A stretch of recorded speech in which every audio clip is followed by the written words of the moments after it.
Karena orang masuk yang ditunjuk bukan pengalaman lagi sekarang. Good looking-nya. Itu benar, itu maksudnya. Ini highlight ya nih buat editornya. Kenapa cowok syaratnya harus berpengalaman kalau cewek mau belajar, Mas? Tempatnya itu jadi kurang bagus. Betul. Gitu. Kecuali kalau pacaran dengan barista kedai kopi lain. Nah, itu malah poin. Seperti itu. Mas, gaji barista sampai 2 juta nggak? Nah. Dengan layanan ID, digitalisasi industri. Halo, balik lagi ke podcast Layana. Nah, setelah kemarin kita ngobrol sama salah satu konsultan kedai kopi di Jogja, kita sekarang ngobrol di tempat orang setipe ini. Ini kita lagi ada di dua arah pusat anak skena nongkrong di Jogja nih. Oke, langsung aja kita bakal ngobrol sama barista legend. Jadi juri-juri juga, Master of Latte Art. Dulu nih ya, kalau Mas ini langsung aja kenal lah, Mas Anas. Halo. Perkenalkan, namaku Anas ya. Biasanya banyak orang tahu namanya Anas Beck gitu. Dulu nih Ya. 2018-2019 itu, kalau Mas Anas di kedai kopi, barisanya pasti minder. Wah, nggak mau latte art nih, nggak mau latte art itu dikomentari gitu. Ya kalau kayak gitu biasanya sih emang kembali lagi ya itu pengalaman. Dari dulu sebenarnya aku juga merangkap dari bawah banget, dari nol banget, dari benar-benar jadi namanya server, jadi akhirnya jadi barista, dan akhirnya bisa merambat bisa jadi yang lebih baik. Lebih baik gitu. ya. Jadi begitu main ke tempat-tempat orang, ketika dikenal, itu ada Mas Anas itu, wah kopinya jangan sampai nggak enak ini. Ya. Latte artnya jangan sampai jelek. Ya. Gitu. Kenapa sih Mas? Kok bisa terkenal latte artnya bagus itu kenapa Mas waktu itu awal-awalnya? Sebenarnya dulu Jogja pertama kali ada pionir latte art itu ada dulu di daerah Jalan Cendrawasih. Jadi coffee shopnya itu benar-benar membibitkan barista-barista yang suka latte art. Jadi nama kafenya itu Lagani Coffee dulu. Lagani. Iya. Itu dari 2008 apa ya? 2008-2009 lah. Nah, itu di sana kebetulan dekat sama Wisma Bahasa atau Alam Bahasa yang kursus bule-bule. Dan akhirnya bule itu budayanya kan ngopi. Betul. Pesanannya nggak ada yang namanya kopi susu. Betul. Nggak ada yang namanya SS kopi, itu nggak ada. Nggak. Adanya cappuccino, latte, macchiato, betul. black coffee. Betul. Udah. Jadi akhirnya ketika kita terbiasa dipesenin latte art terus, cafe latte, cappuccino terus, buat terus. Jadi akhirnya dari latihan situ buat customer itu yang buat bahan latihan. Oh. Jadi akhirnya ada skill tersendirinya gara-gara orderan itu. Kalau sekarang kan barista-barista sekarang kopi susu semua, jadi akhirnya nggak ada skill. Itu skillnya jelek nih barista. Ya. Nggak gitu ya, aku bilang ya. Serem juga. Kalau misalnya main ke coffee shop sekarang nih ya, pesen latte Ya. gitu. Lihat lattenya jelek, dinyinyir nggak Mas? Biasanya sih ya kalau misalkan mesen latte di tempat orang, udah nggak, ya gimana lagi ya. Kalau di Jogja, khususnya Jogja ya, akhirnya ada tempat-tempat tertentu yang latte artnya bagus gitu. Kalau buat untuk latte artnya sekarang jarang deh yang diseriusin kayak dulu itu enggak. Jarang ya? Jarang. Kalau kompetisi sendiri di sekarang masih ada nggak sih kompetisi latte art gitu? Kalau untuk kompetisi latte art yang untuk per bulannya, untuk liga kayak Liga Tarkamnya lah ya gitulah. Itu di Jogja masih rutin, Masih ada rutin ya? sebulan sekali pasti ada. Dan selalu jadi juri. Ya, tapi untuk regenerasinya kadang ada barista yang pengen ikut, semangat untuk pertama, tapi ketika dia udah gagal nggak berani coba lagi. Nah itu sih. Nggak yang kayak dulu kalah terus ikut terus gitu sampai orang jadi, walaupun nggak jadi pun yang penting dia punya pengalaman dan ngetes kemampuan dia itu sampai seberapa gitu. Nih aku mau tanya nih Mas, soal kompetisi ya. Bener nggak menurutmu? Ini menurutmu aja ya? Ya. Di antara semua kompetisi barista cup lah, brewers cup lah, cup tester, latte art, yang paling bisa dipertanggungjawabkan gelar juaranya cuma latte art sama cup tester, bener nggak? Kalau itu ya tadi ya, karena ketika kompetisi, juri yang baik pasti menghasilkan peserta juara yang baik juga. Intinya kalau dari aku gitu sih, dia nggak berani macam-macam ya. Yang penting gitu, sama aja lah ketika misalkan buat main bola ketika wasitnya bagus, pasti pemain-pemainnya di situ juga bagus. Oh iya. Gitu, jadi ya Main juri, aman. ya juri kalau jurinya berkualitas, pasti juaranya pun berkualitas. Tapi kan maksudnya kan, Menjebak gitu. maksudnya kan ada yang bilang, kalau latte art sama cup tester kan memang bisa langsung kelihatan. Jadi bener-bener penilaiannya tuh kalau memang itu ya itu. Kalau katanya nih ya barista cup sama brewers cup, katanya kan banyak faktor nih yang tergantung selera jurinya masing-masing. Itu gimana? Ya karena itu kan kalau buat latte art sendiri kan karena itu visual ya. Ya, visual. Jadi semua penonton atau orang pun bisa menilai gitu. Loh, kok ini yang nggak juara, kok malah yang juara yang ini. Jadi akhirnya tetap banyak perdebatan, tapi gimana pun semua yang udah ikut kompetisi pasti nurut dan tahu regulationnya. Akhirnya maksudnya ya terima aja gitu. ya terima sama aja Pak. Ya gitu. Maksudnya iyalah terima keputusan dari juri. Iya betul, tapi kan kayak gitu kan kalau misalkan untuk yang nasional itu nggak bakalan dia berhenti sampai situ, tetap dicoba lagi. Harusnya banyak yang orang-orang awam ini harus nyoba. Dia ketika gagal jangan berhenti di situ. Kalau ada lomba lagi ikut lagi. Siapa tahu dia bisa meningkat kemampuannya gitu. Berarti kan kalau barista sekarang maksudnya ini aku mau bilang ini nanti dihujat juga. Gregetnya kurang atau gimana? Sebenarnya kalau gregetnya itu bukannya kurang. Jadi ketika temennya, dia nggak ikut, aku juga nggak ikut lah. Ketika dia temennya ikut, aku juga ikut-ikutan. Jadi sekarang modelnya ketergantungan sama teman-temannya. Temennya ikut gitu. apa enggak? Iya gitu. Ketika dia jadi barista sana, itu anak skena baristanya udah keren kayak gitu, tapi nggak ikut lomba, gue juga ikut lah. Akhirnya kan gitu-gitu. Betul. Nah, kalau Mas Anas sendiri dulu di Lagani kan? Iya. Berapa tahun Mas? Itu dari 2011 sampai 2019, hampir 10 tahun. 10 tahun. Nih, kemarin kan aku bikin konten geger ya Mas. Iya. Di IG kan. Aku kan menyindir barista yang 3 bulan sekali pindah coffee shop. Kayaknya nggak ada sih yang maksudnya selama aku gitu lah ya. Gitu kan. Gak ada yang selama Rata-rata tuh 6 bulan sekali pindah gitu kan. Ya makanya ini sebagai sudut pandangmu ya, entah Iya. itu sekarang sebagai pengelola coffee shop atau dulu sebagai barista. Melihat kan kemarin aku bikin konten yang barista 3 bulan sekali cabut, banyak yang kesindir tuh. Iya. Menurutmu Mas, sebagai dulu yang barista 10 tahun di tempat yang sama dan sekarang mengelola barista-barista, pandanganmu tentang barista yang 3 bulan sekali pindah itu gimana? Kalau pandanganku sekarang akhirnya itu udah budaya. Budaya justru? Udah budaya. Apalagi di Jogja. Yang dimana coffee shop itu butuh karyawan, butuh barista yang good looking lah. Yang dimana itu semua karyawan yang ada di Jogja itu rata-rata mahasiswa. Betul. Yang dimana dia bosan, dia nggak ngapa-ngapain, nggak ada kegiatan, dan akhirnya ambillah pekerjaan yang paling gampang itu jadi barista. Nggak Paling diperlukan. gampang nih? Iya, kalau bisa dibilang nggak paling gampang. Karena apa? Karena orang masuk yang ditunjuk bukan pengalaman lagi sekarang. Good looking-nya.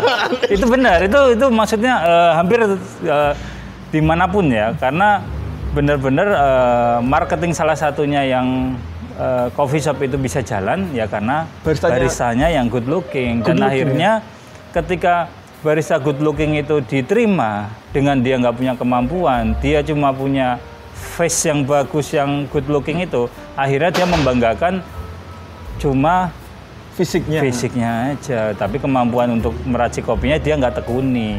Berarti barista sekarang nggak punya kemampuan ngeracik kopi? Nah, yang tadi aku bilang, tapi nggak bisa bilang jelas gitu ya. Nggak, tapi sekarang gini, ini highlight ya nih buat editor. Kenapa cowok syaratnya harus berpengalaman kalau cewek mau belajar, Mas? Jadi kalau misalkan cewek mau belajar itu, rata-rata memang yang paling susah untuk diajarin itu sebenarnya cewek. Oh, karena itu. Karena gini, untuk cowok dan cewek, ketika sistem pengajarannya itu sama, ada yang lebih nangkep cowok duluan. Tapi kalau cewek dikerasin, itu tetap nggak bisa. Kita harus benar-benar yang pakai lembut dulu, gitu loh. Kalau misalkan kita nggak sengaja dikerasin, si cewek ini pasti sedikit baper. Nggak langsung baper loh, aku bilang sedikit baper. Itu pasti ada.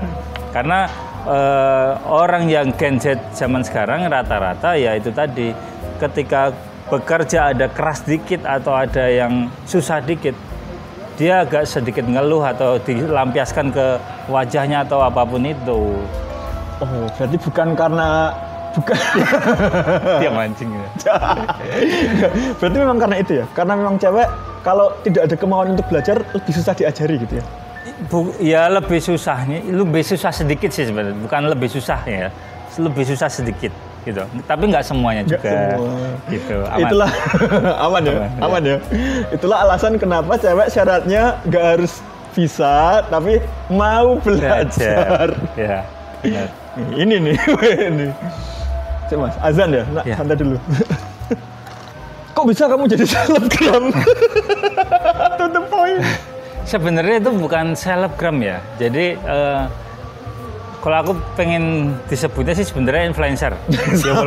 Sama aja gitu. Followernya banyak. Bukan gitu, karena sebenarnya kan itu plusnya karena itu tadi dari awal aku juga ngerintis itu kan aku juga berbaur sama banyak teman.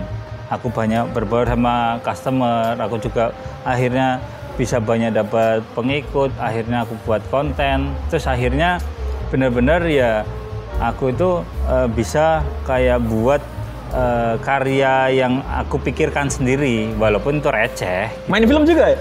Main film di mana? Main film kalau main film kopi-kopian itu waktu 2000 berapa itu ya? Itu pas filosofi kopi yang kedua, waktu itu di Jogja. Itu juga sedikit naik akhirnya gitu kan dari film itu.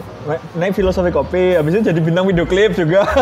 Iya, bintang video klip Guyon Waton waktu itu. Dan akhirnya itu juga ngangkat karena itu coffee shopnya pakai Lagani, dulu juga Lagani juga ternyata ngaruh banget naiknya, kayak gitu.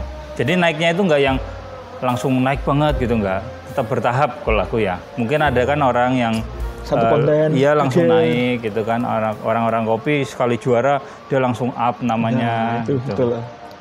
Nah berarti kan itu kan kamu akhirnya kamu membranding dirimu sebagai barista atau sebagai apa Mas? Sebenarnya kalau dari awal tetap dari barista, industri kopi, F&B gitu kan. Walaupun sampingannya itu banyak gitu, apapun disikat gitulah. Yang penting duit ya. Ya akhirnya begitu jadi trainer, ayo aku bisa, aku training. Jadi coaching buat lomba, ayo aku ajarin. Terus misalkan buat setup cafe menu, ayo bisa semua akhirnya. Gitu. Buat meromosin kafe pun bisa juga. Bisa. Akhirnya semuanya gitu. Nah berarti menurutmu Mas, kalau seorang barista tuh branding tuh perlu nggak di media sosial? Itu perlu banget ya, karena gini, karena ketika barista yang sama aja itu nggak bakal bisa naik. Ketika dia punya karakter, maksudnya brandingan dia berbeda, mungkin itu yang bisa gampang dikenal orang banyak. Gitu. Itu kalau dari aku ya. Gitu. Tapi apakah barista sekarang membranding dirinya? Kalau barista sekarang membrandingnya kan itu tadi, nggak punya karakter, sama semua, datang kerja pakai baju band. Anak skena. Ya, gitu kan akhirnya gitu, nggak punya karakter tersendiri gitu lah. Gitu. Nah tapi ya kalau kamu nih ya, Ya. nerima barista yang usianya di atasmu, kamu mau nggak? Ya kalau jujur ya secara logika dimanapun pasti nyarinya yang lebih muda ya. Orang lulus sekolah ataupun yang lagi kuliah pasti orang memilih yang seperti itu. Ketika di F&B itu butuh tenaga yang fresh. Ya maksudnya realistis saja ya. Betul. Ya, biar nggak dujut maksudnya. Gitu. Tapi gini Mas, alasan kenapa coffee shop itu menerima barista dari mahasiswa terutama, apakah benar tujuannya itu biar teman-temannya main? Ya, ini ya, maksudnya sebenarnya ini sedikit salah untuk marketingnya untuk pemilik atau owner kopi, yang dimana dia memilih menunjuk karyawan itu karena dia punya banyak masa atau punya banyak teman, terus bisa buat kafenya rame. Sebenarnya itu cuma sedikit kemungkinan persenannya buat rame. Gimana rame atau nggak ramenya itu tetap dari coffee shopnya. Dari coffee shopnya? Iya, dia mungkin produknya juga kurang baik ataupun nanti coffee shopnya juga tempatnya kurang nyaman. Ketika misalkan barisannya sebagus apapun, tetap nggak bisa buat ngangkat kafe itu. Jadi tetap banyak faktor. Aman kan jawabanku? Pertanyaannya sangat menjebak gitu. Enggak Mas, nah ini, kamu sebagai mengelola berapa sekarang? Sebenarnya sih kalau ngelola 1, tapi kalau di arah grup itu sendiri ada 7 kafe. Kamu tapi kamu ikut andil dalam pembentukan itu? Ya untuk awal-awal semuanya gitu. Nah, berarti kan kamu punya pandangan banget banyak soal kedai kopi ya, coffee shop ya. Nah, menurutmu ya, kalau ke coffee shop itu disetting untuk pelanggan nyaman dan duduk berjam-jam di situ, itu baik atau buruk? Nah, kebetulan banget nih. Aku sebenarnya ngeset tempat belum pernah yang untuk konsep seperti itu. Kebetulan ya. Ya. Jadi kan ketika aku konsepnya tempat juga, sekarang sih rata-rata konsepnya buat coffee shop tempatnya gede, parkirannya luas. Coffee shop itu ada panggungnya, rata-rata udah kayak gitu semua. Iya. Dan akhirnya ketika ditanyain buat gimana nih kalau misalkan customer kesini datang cuma mesen 1-2 minuman tapi berjam-jam dari pagi sampai malam gitu, gimana Mas? Nah, ini tadi kembali lagi ke konsep coffee shop-nya. Betul. Dia membuat working space-nya seperti apa dan ada peraturannya apa enggak. Ketika misalkan ada peraturan di dalam coffee shop itu sebenarnya tetap bisa teratur aja. Misalkan aturannya ketika 5 jam sekali ketika customer-nya itu bisa ditanyakan lagi, Kak, mungkin ada yang mau ditambahkan lagi untuk menu minumannya. Maksudnya tetap upselling. Kalau misalkan disalahkan untuk customer-nya sebenarnya nggak bisa ya? Nggak bisa. Disediakan. Nah, betul sekali. Atau pakai wifi yang setiap 5 jam sekali habis. Ya, itu bisa. Maksudnya itu salah satu supaya customer itu juga bisa pesan lagi. Biar itu cara salah satunya. Itu salah satunya, karena gimana lagi kalau misalkan udah disediakan, tapi dari pihak coffee shop-nya nggak ada cekatan atau buat untuk upselling lagi.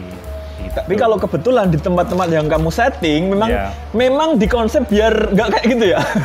Sebenarnya belum kayak gitu karena konsepnya emang bener-bener tempat-tempat yang ramai gitu. Tempat anak skena nongkrong. Nah itu dia, akhirnya kan ngikutin zaman gitu. Akhirnya seperti itu. Tapi menurutmu dari dulu sampai sekarang, apa ya istilahnya tuh, kayak perilaku orang ngopi itu berubah nggak Mas? Pelanggan kedai kopi? Wah itu berubahnya drastis, sangat drastis ya. Dari dulu awal itu aku terjun itu 2011. Orang itu nggak tahu yang namanya kopi, ya taunya itu coffee shop, itu tempat nongkrong mahal. Dulu ya, itu dulu 2011 itu tempat nongkrong mahal, itu namanya coffee shop. Ketika naik lagi film filosofi kopi, yang dimana itu tempat coffee shop udah jadi budaya nongkrong, akhirnya semuanya buka coffee shop. Betul. Karena ya, wah, itu aku gampang buka kayak gitu. Aku udah punya tempat, punya duit buat kayak gitu yang rame bisa nih. Kayak misalkan salah satu Coffee A gitu. Wah, aku main ke sini, wah, kayaknya aku bisa nih buat kayak gini. Jadi akhirnya semua orang berpikiran seperti itu, pengennya buka coffee shop semua. Ya akhirnya rebutan lah nih buat pasar, buat ya ada salah satu kafe yang rame, ada salah satu kafe yang udah sampai hampir tutup, malah tutup gitu. Malah tutup. Ya akhirnya persaingannya semakin sekarang ya semakin berat sekali. Betul. Gitu. Kalau dari pelanggannya sendiri kayak dulu nyarinya kopi manual brew, sekarang apa kopi susu ala-ala gitu, itu berubah banget Mas? Berubah banget karena dulu di mana orang ngopi pasti carinya single origin. Betul, ya. Single origin. Ya itu tadi ketika film filosofi kopi naik, itu tadi kopi susu dibandingin sama yang namanya manual brew. Orang yang setiap hari minum manual brew V60 atau Aeropress itu didoktrin sama temennya yang wah enakan ini nih kopi susu nih. Begitu dia udah keterbiasaan minum kopi susu, akhirnya dia yang suka kopi hitam bisa kok jadi suka kopi susu. Aku yakin itu 100%. Karena aku ngerasain sendiri dulu. Ketika aku dulu minumnya cappuccino latte, ketika nggak ada orderan cappuccino latte, akhirnya aku kalibrasinya kopi susu. Betul. Tiap hari kopi susu. Kalau dari kamu sendiri, barista sendiri, Ya. itu kamu menyayangkan atau enggak sebenarnya perpindahan habit itu? Kalau perpindahan habit sih sebenarnya nggak menyayangkan ya, karena bakalan bisa aja nih orang kedepannya mungkin budaya kita bakal balik lagi. Mungkin bisa nanti ke budaya ketika nanti mungkin musim hujan orang bisa mesen cappuccino lagi, manual brewing lagi. Ketika ada inovasi baru lagi mungkin bisa kembali lagi gitu lah. Kan kayak misalkan untuk mocktail. Mocktail kan sebenarnya dari dulu itu udah ada. Udah ada. Ketika namanya ketutup terus ada single origin, ada kopi susu, akhirnya muncul lagi. Iya. Untuk mocktailnya itu. Jadi mungkin bisa berputar sih. Rolling ya? Trennya rolling ya? Mungkin ya. Mungkin. Ya, gitu. Nggak berani nih. Nggak berani pasti dia. Gitu. Itu kan kalau dari tren pelanggan ya. Ini kalau kamu sendiri Mas, sekarang kan kamu pasti juga menerima barista juga kan? Iya. Kalau dari kamu sendiri sebenarnya masih nyari yang berpengalaman atau sekarang karena trennya kayak gini adalah nyari yang mau aja gitu sih? Jadi gini, kalau misalkan ya kebetulan seringnya dapatnya misalkan nyari yang cewek, sebenarnya sih gampang. Misalkan untuk pencarian karakternya khusus cewek misalkan, ya udah disaring, akhirnya kan gitu disaring. Ini tips ya gitu. Misalkan kita butuh cowok, ya udah tulis aja cowok. Ketika kita nyari yang cewek, tulis cewek gitu loh. Dan akhirnya ketika misalkan kita butuh cewek, kita tulis di lowongan kerja itu cewek. Dan akhirnya kita bisa memilih mana aja yang harus kita seleksi dan langsung dipanggil beberapa orang itu. Ketika misalkan nih kita butuh 2 orang untuk di pekerjaan ini, kita butuh 10 orang untuk seleksi. Betul ya. Dan akhirnya dari 10 ini kita seleksi mana yang bagus untuk kita. Misalkan nih, kalau dari aku sendiri, aku lebih suka orang yang dari nol. Oh justru dari nol? Dari nol. Karena belum ada idealisme, belum ngeyel gitu ya? Enggak, karena dari dulu kan aku senang banget untuk ngajarin, ngasih tahu gitu loh. Ketika aku ngajarin dari nol ini, orang bisa nerima dan bisa bekerja pertama kali dengan diajarin siapa sih? Mas Anas. Itu maksudnya dia bisa jadi pengalaman terbaiknya dia. Betul. Mungkin itu yang bisa jadi bagus untuk dirinya. Ketika dia untuk pertama kali kerja ke orang lain yang salah untuk pengajarannya, mungkin orang itu berketerusan kurang bagus juga nanti. Oh berarti gitu. kamu lebih suka membangun ya? Membangun, benar sekali. Kalau yang udah senior, udah pengalaman juara-juara gitu, alah pasti punya idealisme sendiri. Ya juga sih, soalnya kan mungkin dia juara di tempat sana yang flow-nya di kedai kopi lain misalnya. Flow-nya udah kayak gitu, giliran nanti di kedai kopi lain pasti kaget juga, loh kok kayak gini. Terus pasti egonya ada sendiri untuk, dulu aku di sana nggak kayak gitu kok. Gitu ya. Seperti itu. Berarti kan di sisi lain juara itu juga jadi beban sendiri buat dia, ya nggak? Ya kalau juaranya sebenarnya akhirnya bukan beban ya. Jadi mungkin ketika dia juara, ya dia ngerasa pernah ada jasa dari mana-mana aja.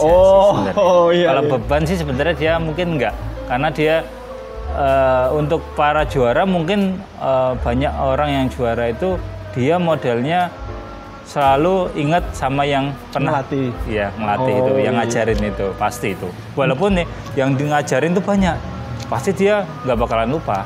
Gitu. Tapi apakah kalau ini ya, biasanya barista juara pasti ada ekspektasi naik gaji gitu kan? Ya kalau misalkan dia dengan sekali juara, terus dia misalkan dia menganggap, wah coffee shop ini nggak buat aku berkembang, kan menganggapnya gitu kan. Ya ketika dia minta gaji tapi ownernya juga bisa menilai ketika barista ini bagus buat coffee shopnya, bagus buat bisa naikin omset, aku yakin 100% dinaikin. Tapi ketika dia nggak ada impact, cuma juara doang tapi kafenya sepi-sepi aja, ya kamu pindah aja sana. Nah itu mas, nggak digondolin. Juara itu kan tidak menjamin coffee shopnya itu bakal rame, iya nggak? Setuju nggak? Atau gimana?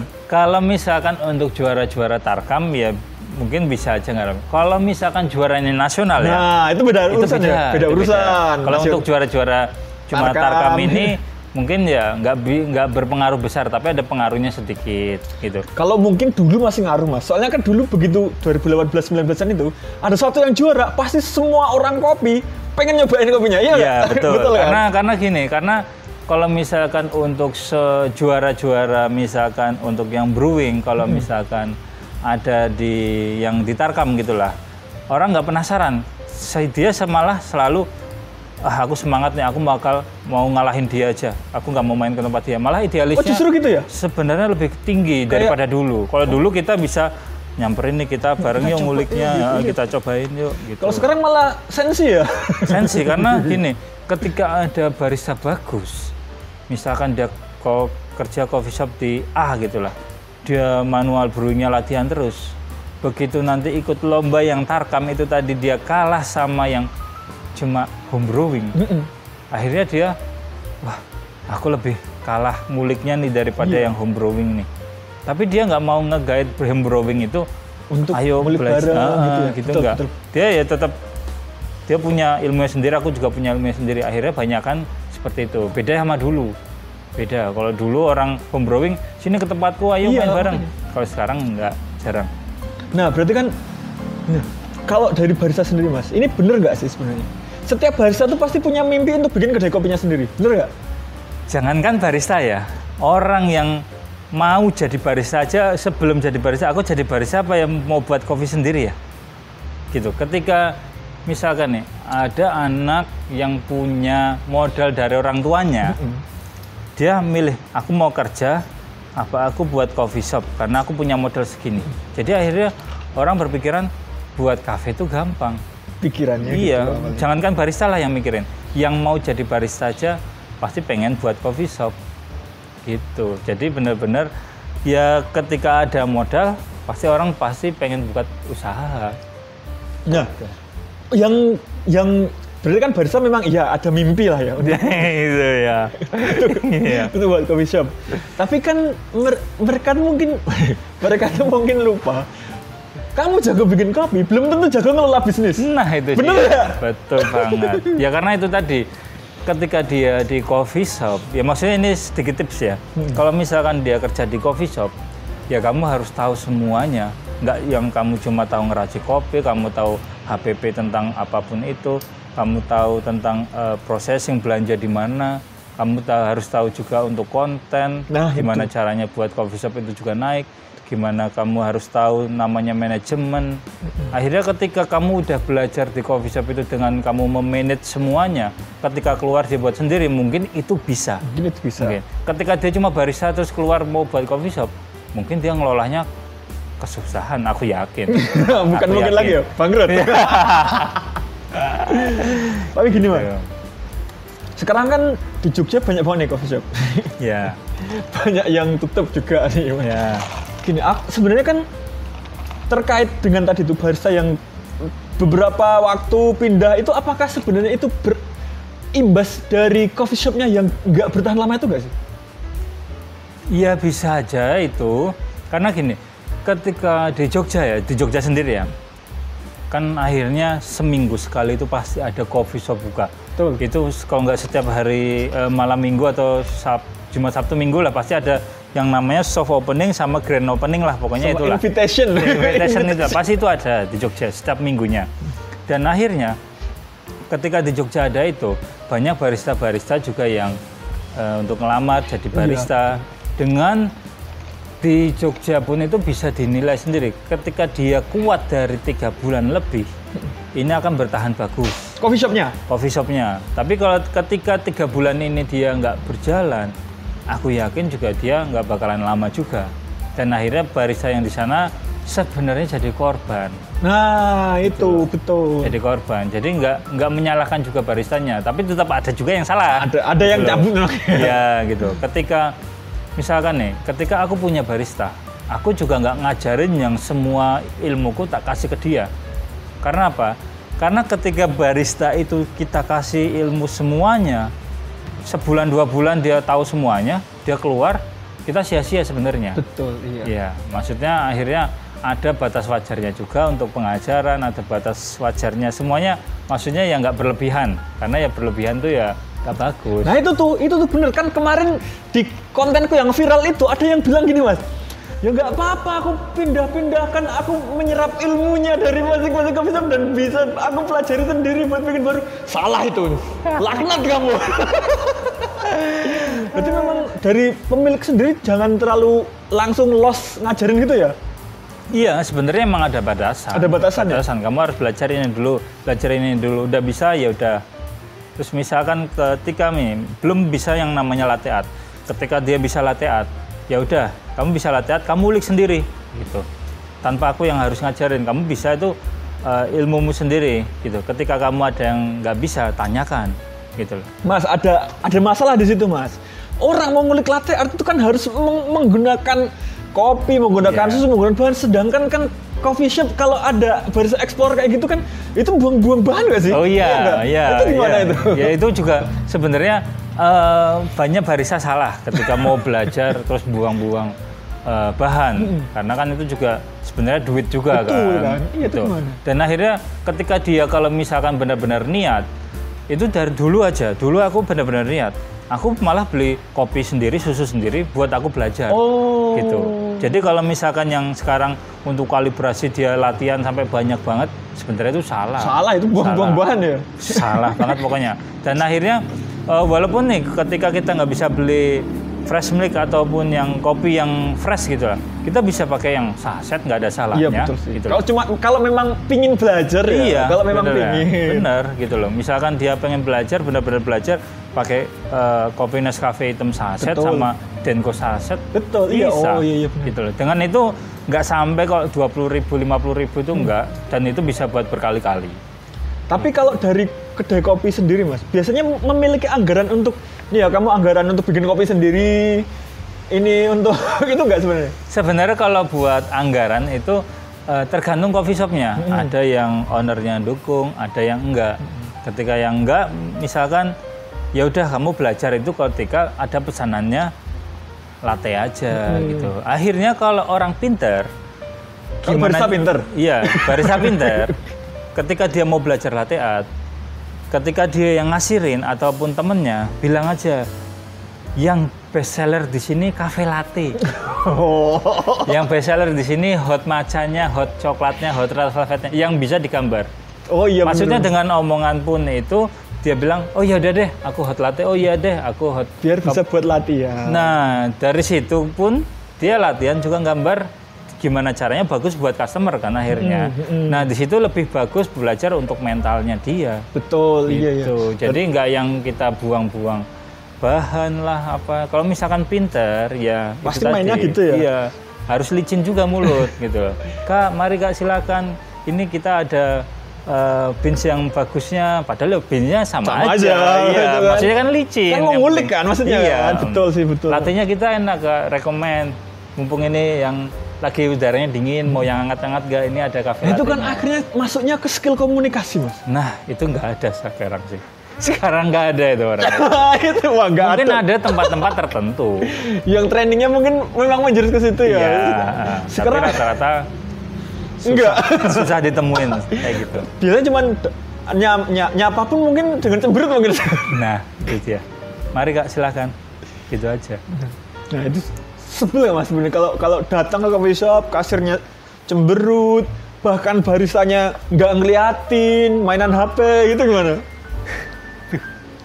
Ya kalau misalkan aku sebagai customer datang ke coffee shop dengan penyambutannya seperti itu, bisa dibilang ya pasti benar-benar jengkel. Jengkel kan? Jengkel. Tapi ada semua orang berbeda-beda. Ada yang dia menurut dia bodo amat karena keterbiasaan coffee shop ini nggak pertama kali yang jutek kok, banyak kok coffee shop yang jutek. Akhirnya gitu udah biasa. Akhirnya menormalisasi ya? Ya akhirnya udah biasa gitu. Tapi kalau yang misalkan orang yang sering nongkrong yang di tempat personalitinya bagus, ketika ada satu coffee shop yang didatengin dengan penyambutannya kurang, itu bisa benar-benar dia ngomennya langsung di Google review. Ya maksudnya jelek-jeleknya itu bawah tanah lah. Iya, betul. Gitu. Jangan nggak yang langsung, dia langsung bisa mengomennya lewat Google Review itu. Jadi kayak ngebunuh coffee shopnya secara tak terlihat. Nah, tapi sebenarnya ya, apakah barista yang nggak ramah itu memang karena tidak ada training dari coffee shopnya, atau karena memang dia tidak menyukai pekerjaannya? Kalau misalkan untuk nggak ramahnya, itu tergantung dari dirinya sendiri. Aku yakin semua coffee shop pasti ngajarin untuk personalitinya, untuk dia penyambutannya atau menyambut tamu atau tentang omongannya ke tamu itu seperti apa, pasti semuanya diajarin.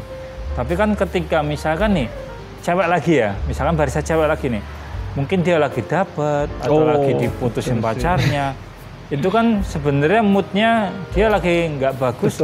Bisa aja juga dia untuk penyambutan tamu bisa beda.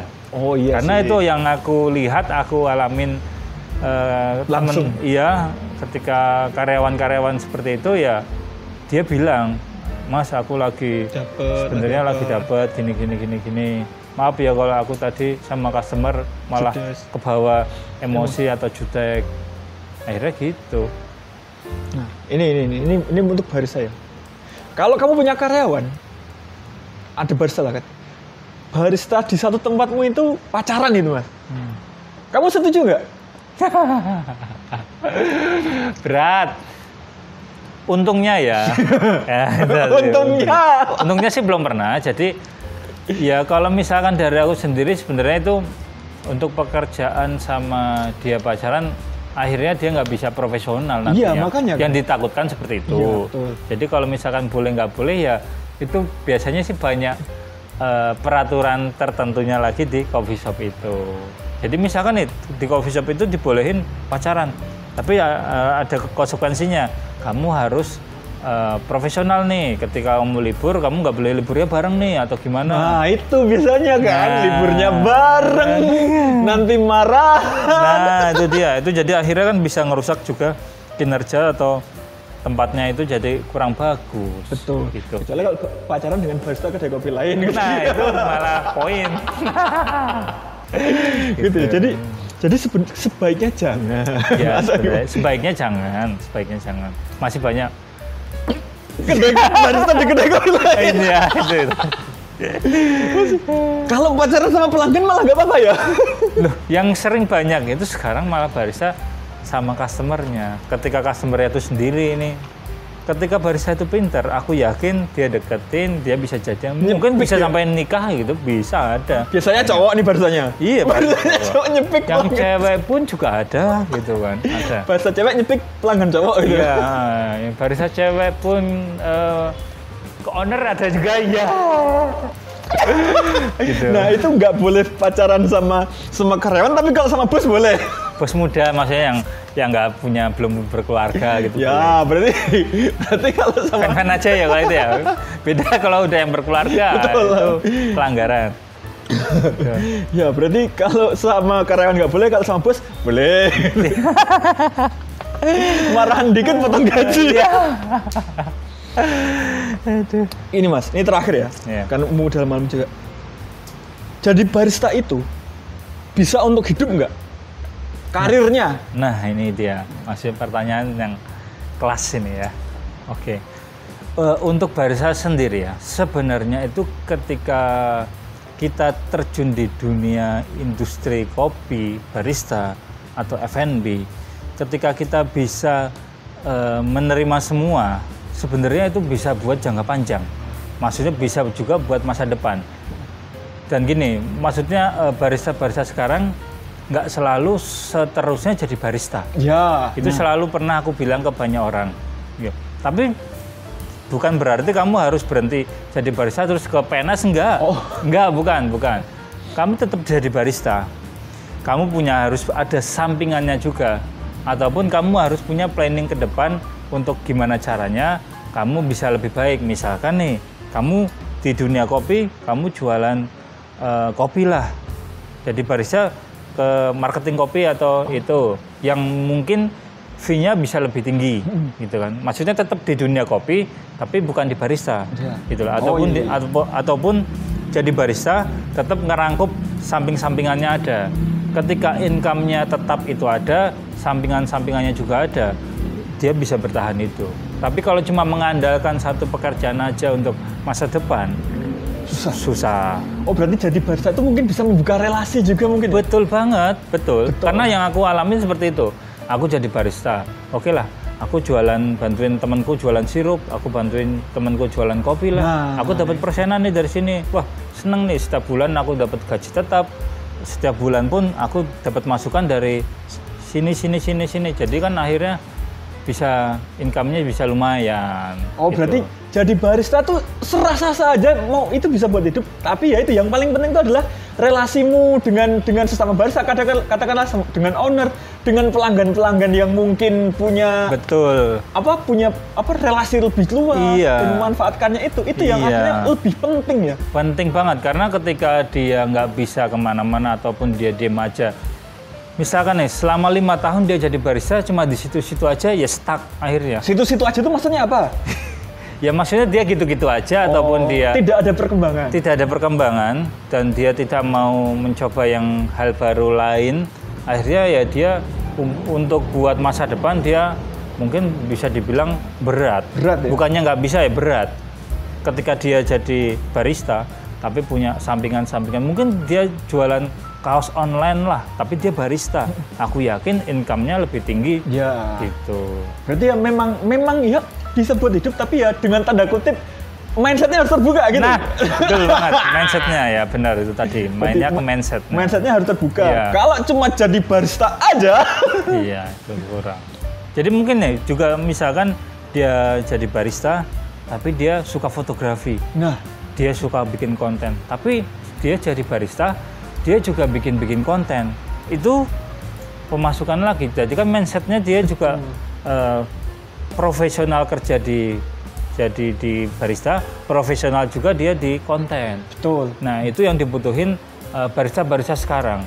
Jangan mengandalkan cuma dari kedai kopinya aja. Betul gitu. Sekali. Gitu ya. Itu jawaban aman. Nah benar. Maksudnya realistisnya karena barista sekarang ya mengandalkan gaji segitu, terus akhirnya perantauan datang ke Jogja dengan gaji segitu, bilangnya wah jadi barista nggak menjanjikan nih gini. Ya sebenarnya salah karena kamu datangnya ke Jogja yang UMR-nya nggak tinggi. Betul. Gitu. Ketika kamu mau ke Jogja pun ya kamu juga mindsetnya harus terbuka, kamu juga harus bisa yang lain-lain. Seperti itu. Mas, gaji barista sampai 2 juta nggak? Nah. Sampai jumpa di podcast layanan berikutnya. Nggak mau dijawab. Dengan Layanan IT, digitalisasi industri.